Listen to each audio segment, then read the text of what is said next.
All right, greetings. Welcome back to Black Bear News, where everything is connected and all the viewers are smarter than the average bear. I don't know if it's a little untoward to start a book reading out with such violence. I don't know. Anyways, welcome back to another episode of the book reading of Ministry for the Future. We're trying to get done with it sometime this year would be great. So maybe we'll just do every Friday for a while. And now I'm hearing myself be repeated. But we got people on Rumble, Rockfin, and YouTube checking in. What's up, Rockfinners? Caleb and William are here. Got yet another Rockfin tip from Tor. Tor is on a tear. Tor is on a streak, on a roll. And thank you, Tor, for the tip on the video yesterday. Damn generous. And thanks, guys, for hanging out today. Thanks for being here. Thanks for being you. Because you all make the show go. All right, we're reading Ministry for the Future by Kim Stanley Robinson. And we are not even halfway through the book, but we're making progress. We're almost halfway through the book.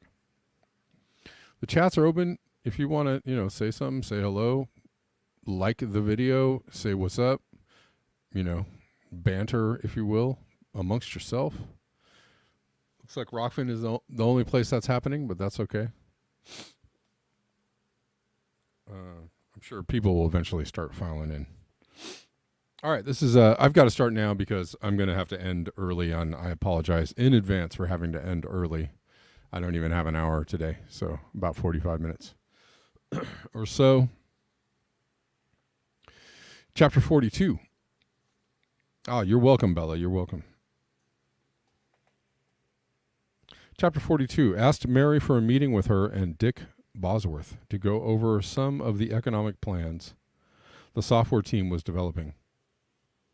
She cleared an hour at the end of a Friday, and meeting convened in her seminar room. "What's up, Janice Athena?" she said a bit brusquely. She's always visibly skeptical that AI could contribute anything substantive to her project.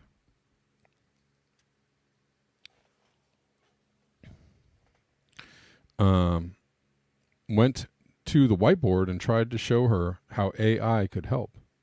Always awkward to explain things to computer illiterates.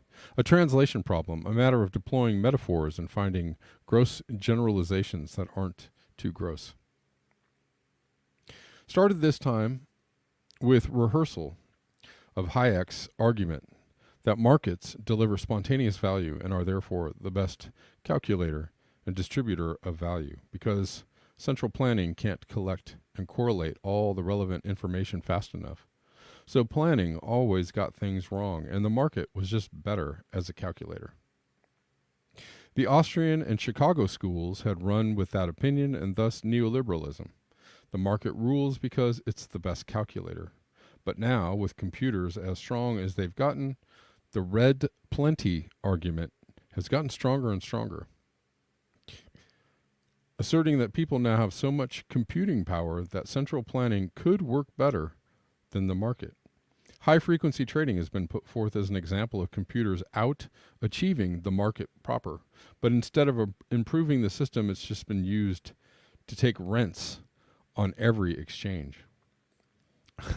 This is a sign of effective computational power, but used by people still stuck in the 1930s terminology of market versus planning, capitalism versus communism.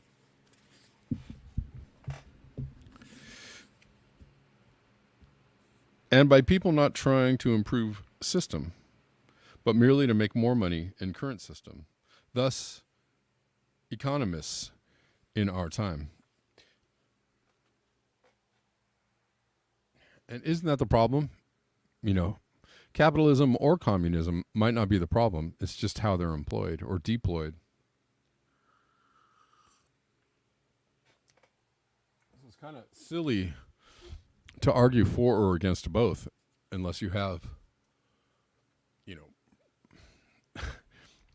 unless you have a proper framework of ethics in place. In fact, entirely new organizational possibilities now emerging with power of AI, big data analyzed for best results. And this book also assumes that AI is going to have an ethical framework as well. Big data analyzed for best results, all money tracked in its movement all the time. Allocations made before price competition distorts real costs into lies and universal multi-generational Ponzi scheme, and so on. Particulars here got both pretty technical and pretty theoretical at the same time, but important to do one's best to sketch out some things Mary might both understand and consider worth ordering team to do. Dick already up to speed on most of this. Mary sighed, trying to focus on computer talk without boredom. "Tell me how," she said. So often they don't even understand the nature of the need. Reminded her that rafter remodeling still showed the vast bulk of the most probable 21st centuries experiencing an average temperature rise of 3.2 degrees Celsius. Ooh, that's warm.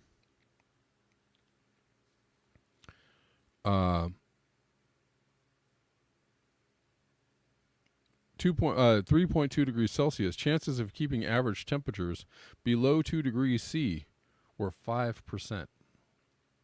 Keeping it under 1.5 degrees C were 1%. Mary just started. "We know it's had," she said acidly. Give us your ideas to help. Oh, Mary just stared. I'm sorry, she didn't just started. She just stared. We know it's bad, she said acidly. I don't know why I can't read suddenly. Told her about the Chen paper, useful for its clarity and now getting discussed in several different discourse communities. It being one of the earlier of various proposals to create some kind of carbon coin. This to be a digital currency dispersed on proof of carbon sequestration to provide carrot as well as stick, thus enticing loose global capital into virtuous actions on carbon burn reduction. Making an effective carrot of this sort would work best if the central banks backed it or created it. A new influx of fiat money paid into the world to reward biosphere sustaining actions. Getting the central banks to do that would be a stretch, but them doing it would be the strongest version by far. Where are we hearing this idea be tossed out there, y'all? With the, CBDCs and right, the central banks of the world joining together to issue a new currency that would presumably be used to control people's actions. So, I mean, like in the book, the carbon coin is a pretty great idea. But again, it only works if you have an ethical framework and you think that people are going to go along with this scheme on based on an ethical framework, and the people running it are also ethical. You know where I'm going with that.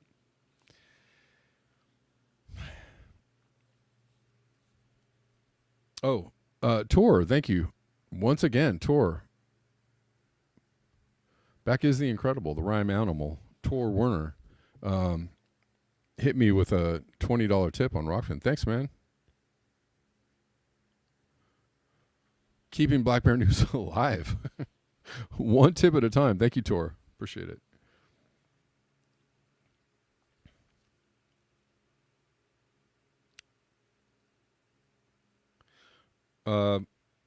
Getting the central banks to do that would be a stretch, but them doing it would be the strongest version by far. Mary nodded grimly at that. A stretch, she repeated. Persisted with arguments for carbon coin. Noted that some environmental economists now discussing the Chen plan and its ramifications as an aspect of commons theory and sustainability theory. Having debunked the tragedy of the commons, they now were trying to direct our attention to what they called the tragedy of the time horizon. Turn it up just a little bit. Meaning we can't imagine the suffering of the people of the future, so nothing much gets done on their behalf. What we do now creates damage that hits decades later, so we don't charge ourselves for it. And the standard approach has been that future generations will be richer and stronger than us, and they'll find solutions to their problems. But by the time they get here, these problems will have become too big to solve. That's the tragedy of the time horizon, that we don't look more than a few years ahead, or even in many cases, as with high-speed trading, a few microseconds ahead. And the tragedy of the time horizon is a true tragedy because many of the worst climate impacts will be irreversible. Extinctions and ocean warming can't be fixed, no matter how much future people have. So economics, as practiced, misses a fundamental aspect of reality. Mary glanced at Dick, and he nodded. He said to her, "It's another way to describe the damage of a high discount rate. The high discount rate is an index of this larger dismissal of the future that J.A. is describing." Agreed to that. And this Chen line of thought solves that? Mary asked. It extends the time horizon farther out? Replied, yes, it tries to do that. Explained how the proposal for a carbon coin was time dependent, like a budget, with fixed amounts of time included in its contracts, as in bonds. Now, carbon coins backed by 100-year bonds with guaranteed rates of return, underwritten by all the central banks working together, these investments would be safer than any other and provide a way to go long on the biosphere, so to speak. Mary shook her head. Why would people care about a payoff of 100 years anyway? Or 100 years away. Try to explain money's multiple purposes. Exchange of goods, sure, but also storage of value. If central banks issue bonds, they're a sure thing, and if return set high enough, competitive with other investments, can be sold before they mature and so on, bond market. Then also, since this is a case of central banks issuing new money, as in quantitative easing, investors will believe in it because it's backed by long-term bonds, and this money could be created and given to people only for doing good things. Like what? Mary asked. And issued for what? For not burning carbon. Started writing on the whiteboard, feeling she was oriented enough to be ready for some figures, not equations, which might as well just be Sanskrit to her, only some numbers. For every ton of carbon not burned or sequestered in a way that would be certified to be real for an agreed upon time, 1 century being typical in these discussions so far, you are given 1 carbon coin. You can trade that coin immediately for any other currency on the currency exchanges, so 1 carbon coin would be worth a certain amount of other fiat currencies. The central banks would guarantee it at a certain minimum price. They would support a floor so it wouldn't crash. But also, it could rise above that floor as people got a sense of its value in the usual way of currencies in the currency exchange markets. Mary said, so really this is just a form of quantitative easing. Yes, but directed, targeted, meaning the creation, the first spending of the new money would have been specifically aimed at carbon reduction. That reduction is what makes the new money in the first place. The Chen papers sometimes call it CQE, carbon quantitative easing. Mary said, so anyone could get issued one of these coins after sequestering a ton of carbon? Yes, or also a fraction of carbon, or a fraction of a coin. There would have been a whole monitoring and certification industry. There would have to be, which could be public-private in nature, like the bond rating agencies are now. Probably see some cheating and gaming the system, but that could be controlled by the usual kind of policing. And the carbon coins would all be registered so everyone could see how many of them there were, and the banks would only issue as many coins as carbon was mitigated year by year, so there would be less worry about devaluing money by flooding the supply. That's, in theory, this is a great concept. Because, I mean, it sounds kind of like a Bitcoin, but tied to, right? Instead of mining for a Bitcoin, you would sequester carbon and receive a coin for sequestering carbon. So, could be very lucrative, right? To not burn carbon or sequester carbon. So, and you know, in theory, it's a great idea.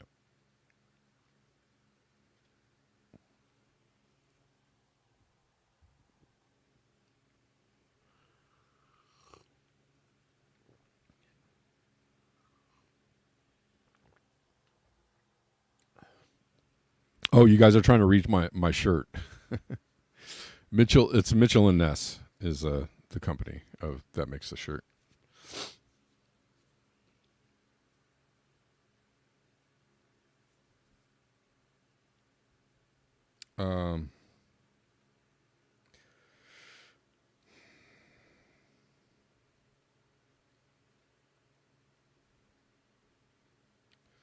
Let's see. I lost my place a little bit. And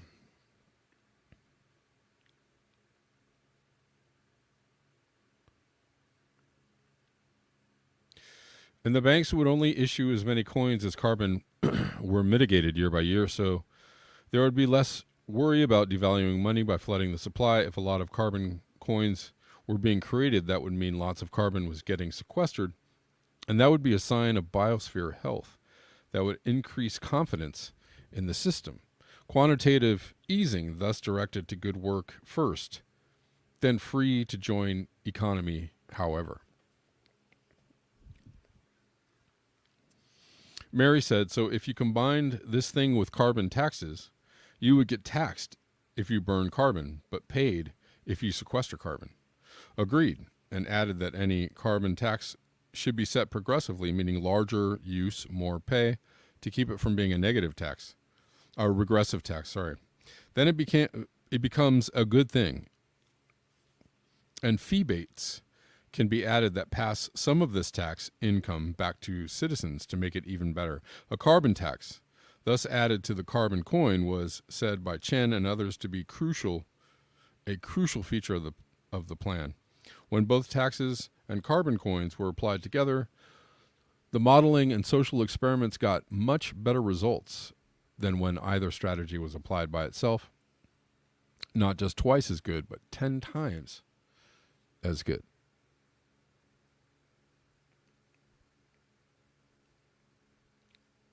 I'm sorry, just trying to get back to seeing what's going on here. Okay. I like the song, Fresh Air. That's good. Carbon, carbon, carbon, carbon chameleon. That's good. Okay.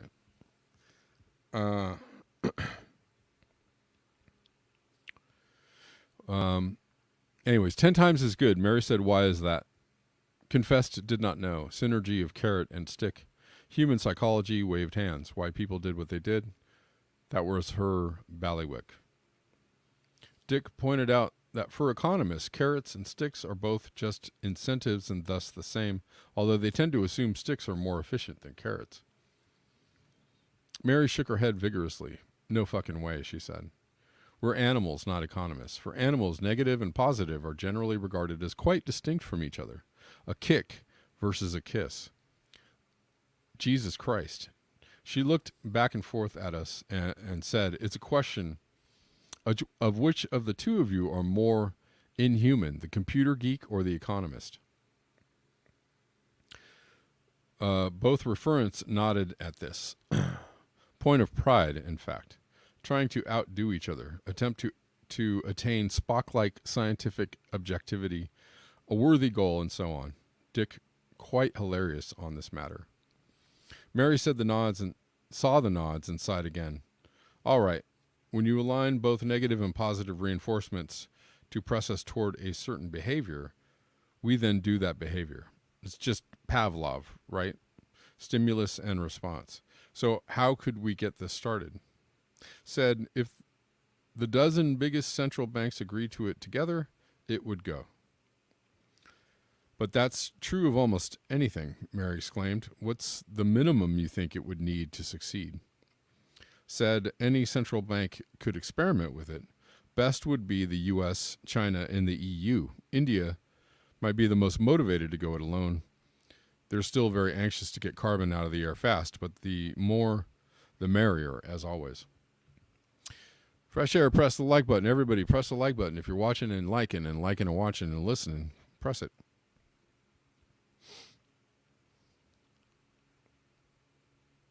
She asked to be led through the time element again.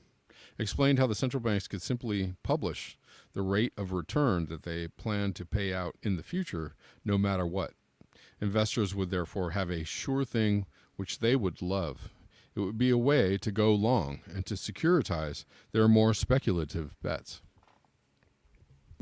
The stick, the carbon tax, also needed to rise over time, with the tax rate and its angle of increase published in advance and a long-term rate of return guaranteed for investing in carbon coins.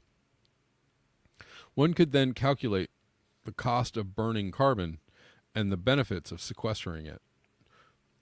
Normal currencies float against each other in the exchange markets, but if one currency is guaranteed to rise in value over time, no matter what, then it becomes more valuable to investors. It will always stay strong in the currency market because it's got a timestamp guarantee of a rise in value. The carbon coin designed in that way would eventually probably replace the US dollar as the world's benchmark currency, which would strengthen it even more. It's like compound interest again, Dick remarked to Mary. Said yes, but this time guaranteed by being delinked from current interest rates, which often hit zero or even go negative. With this coin, you're good to go no matter what happens. Dick said that can make for a liquidity trap because investors would stash money there for safety rather than put it to use. Shook head at that, set the rate low enough that it's seen as more of a backup. Dick said if the central banks announced they were upping the amount of carbon needed to earn a coin, they could then balance it with other safe asset classes like treasury bonds and infrastructure bonds that would add liquidity and give traders something about this that they could short, which is something they like to do. Agreed, this might be good. Mary said, could we issue these carbon coins ourselves from the ministry? Shook head. You have to be able to buy them all back at some floor rate to make people believe in them. We might not have the reserves to do that. We can barely pay our staff, Mary said. We've noticed, Dick joked. Good to see he liked this plan. Mary brought the meeting to a close. Work this up into a full proposal, she said. One I can take to the central banks and defend. I've got meetings with them already scheduled. We'll see where it takes us. All right. I'm just going to take a little tea break. Oh, how y'all doing? Hanging in there? All right.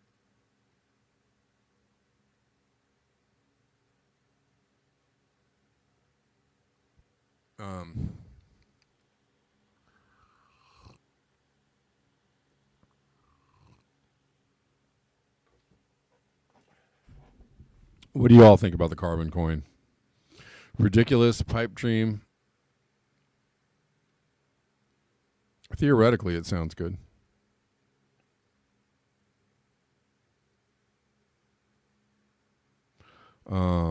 Yes, it is a good book, Osama.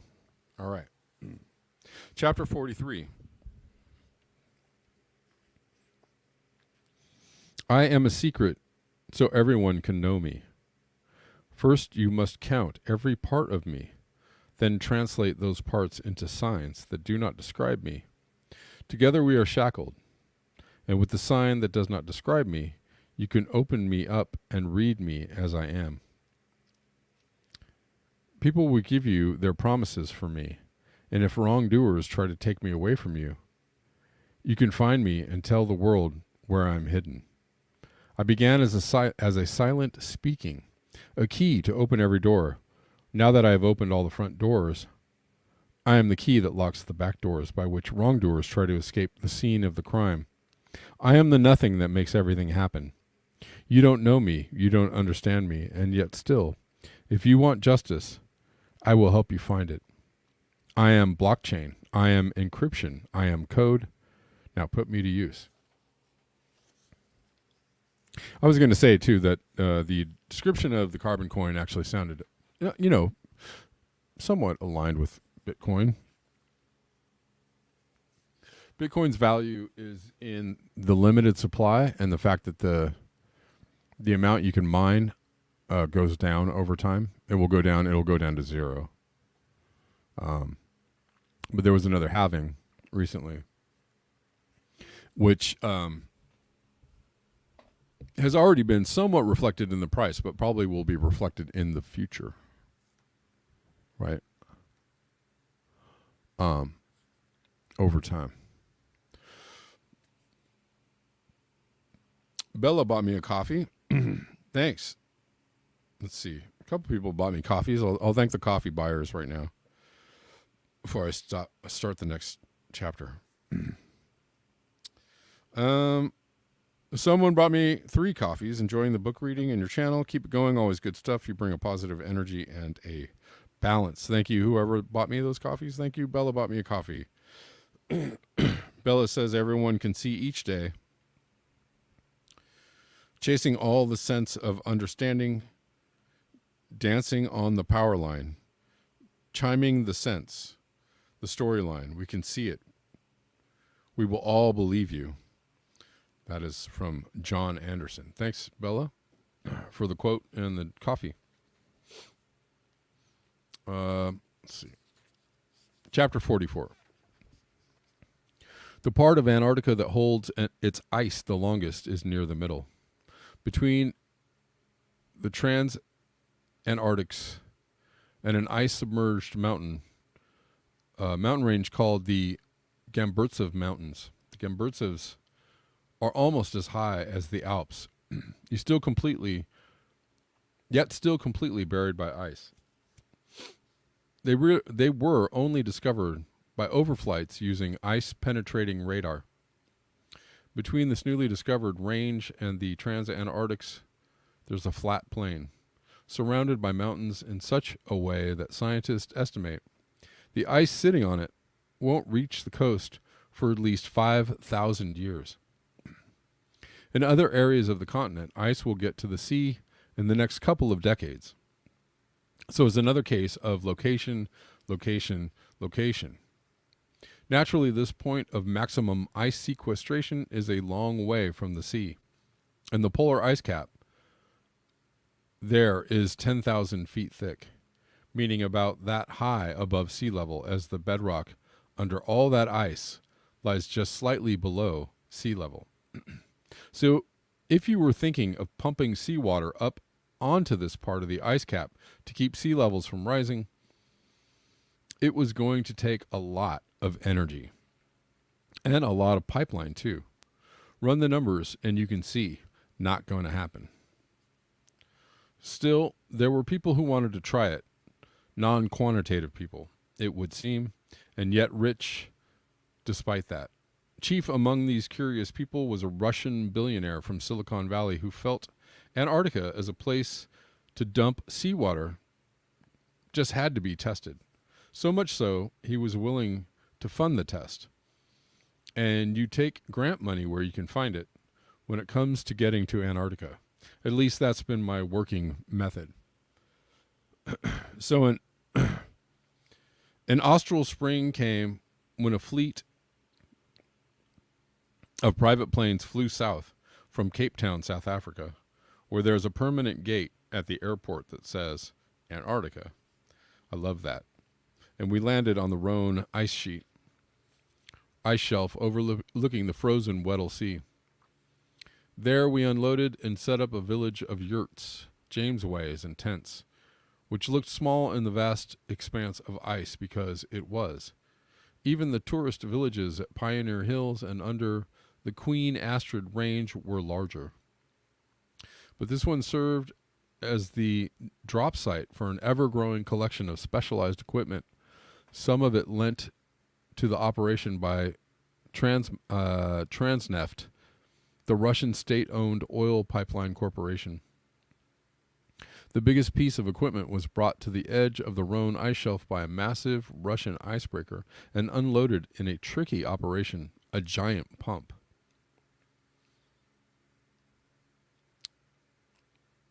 Intake pipes were pushed or punched through the sea ice, and a transport pipeline was attached to the pump and run inland across the Rhone ice shelf and up to the polar cap, past the South Pole to Dome Argus, the highest point on the eastern Antarctic ice sheet.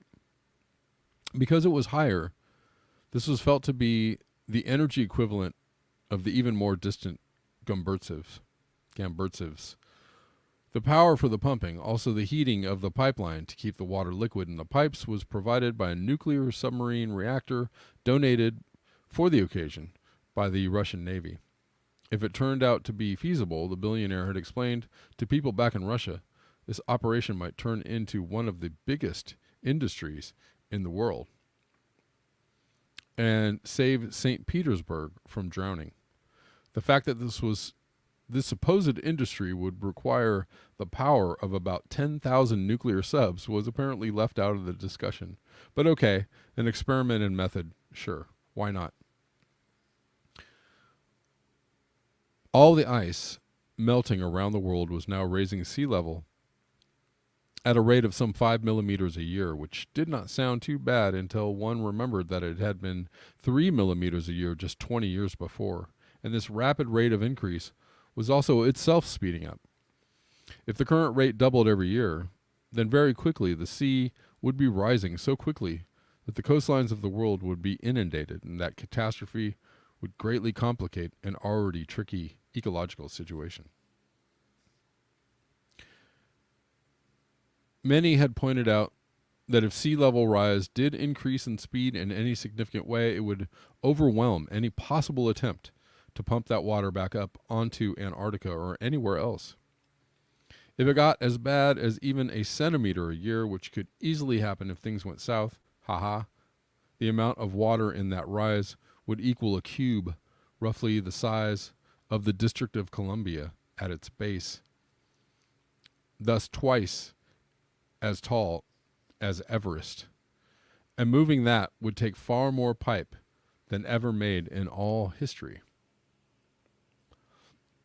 But since the rate of future sea level rise was unknown, it was felt by many, or at least by the billionaire in question, to be worth looking into.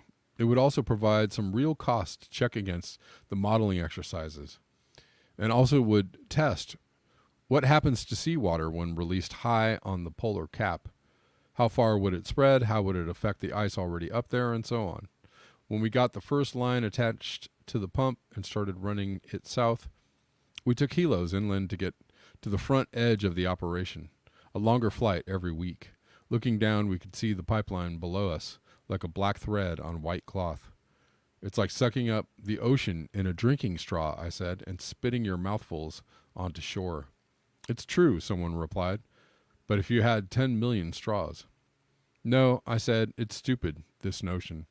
But it's gotten us down here this year, and we might learn something useful from it. So keep quiet about how stupid it is. I will. My lips are sealed. I never said a thing, and if I did, I didn't mean it. Griffin, you are such a smartass.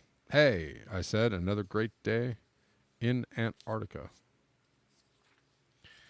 All right. Guys, the next chapter is kind of longish, and I've actually got to go to work. And I apologize for this one being kind of short. Yeah, I think it's going to take me, I don't know how long it'll take me to read the next chapter. Yeah, I'm going to have to leave it until next week. But thank you guys.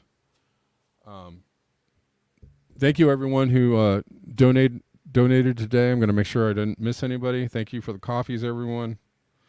Tor, thank you. And that's not what I was looking for.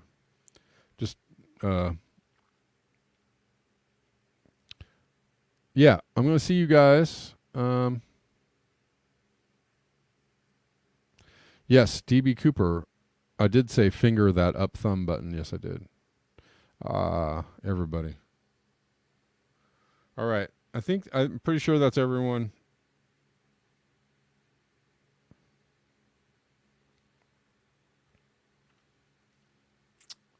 Thanks for hanging out, y'all. I will see you on Monday at the regular time. Definitely at 4 o'clock, possibly at 11, but definitely at 4. So I'll see you Monday at 4 p.m., Black Bear News. And, thank you, Shani. Thank you. Thanks for coming in. Well, go back and listen to the other ones. This is number 9. I've been reading this book for many, many shows. I don't know how many more shows it's going to take. Probably going to have to do some longer readings. So my guess is that I'm going to have to try and do like a hour and a half, shows, or hour and a half or 2 hour readings just to get through this book kind of quickly. We'll see. But thank you all for showing up. And I will see you all on Monday. And until next time, peace.